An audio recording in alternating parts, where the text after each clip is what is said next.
it's no secret that Detroit has a pretty solid offense. Just from what you've seen, what are they doing well right now? I mean, they probably do everything well right now. So they're a real good run team. I think they're like top 10, rushing offense and, passing offense just as good, probably even better. So they rank, I think top 3 in passing. So, I mean, they got their philosophy. I think they got a pretty good identity. They're going to stick with the run game, and they're going to let Jared do really what he's done really his entire career. It's just find those spots in the middle of the field, take shots when it's there. But it's probably one of the best teams we'll play all season. How challenging will it be to take this team on when you've got several guys banged up too on defense? Yeah, I mean, each week is a challenge. Obviously, when you get towards the end of the season, it's really just a collective effort, right? Like, a lot of different things happen, throughout the season. Guys get injured. So I think collectively, we just got to embrace the challenge, and really just stay committed. Who's ever out there, obviously, we'll be leaning on those guys big. Every week is a must-win game, but does this one feel like you guys really need it to get back on track at this point? Oh, yeah, for sure. And then it's against a really good team, too. So, I think a game like this could, obviously if we play the way we're capable of playing, I think Detroit, really has shown us, last year and this year that, they're a playoff, caliber team. So, if we could go toe-to-toe with those guys, if, we could bring our A game and compete with those guys, I think that'll give us some confidence, going forward. And, obviously this next stretch, I think we got like, 2 or 3 home games. So, I think this next month is big for us.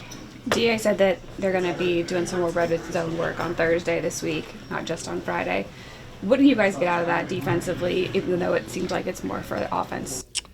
Well, I think defensively, we could be a lot better, in the red area as well.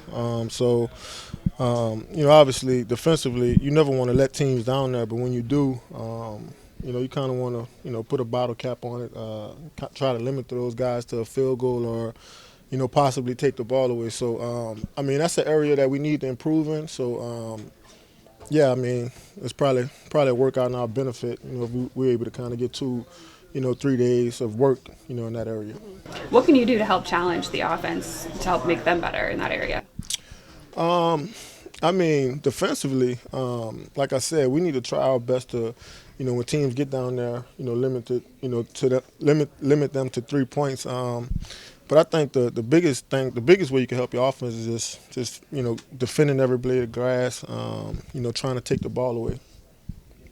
Playing this offense, now you're going to see them in the red zone twice this week, but you guys see it every Friday. Do you feel like this offense has identified what the issues have been in the red zone? Our offense? Well, I don't know. I think those, probably one of those guys could answer that, better than me. Obviously as a teammate, you always support, and you try your best to stay optimistic and always encouraging. So, that's probably a question, Alvin, one of those guys can answer. What makes this Lions run game so dominant this year that's going to pose a challenge? They got a big offensive line. Those guys are really athletic. Obviously, they have 2 really good running backs. I think both of those guys are different, but definitely effective. I think Montgomery is, that pound the rock kind of guy, and I think when Gibbs comes in the game, they have some of the same runs, but obviously he's more shifty. Kind of like Bijan, from last week, and I probably wouldn't compare them, but I would say they're comparable, to the 2 running backs we faced this past week. So it's going to be a big challenge for us. And then they got a quarterback too that can get to the line and get those guys in the right place. So I think anytime you have a veteran quarterback that kind of understands fronts and what you're about to throw at him, and so he does a good job of getting those guys in the right run play or pass play. And then I think Montgomery and Gibbs. I think they complement each other, really well.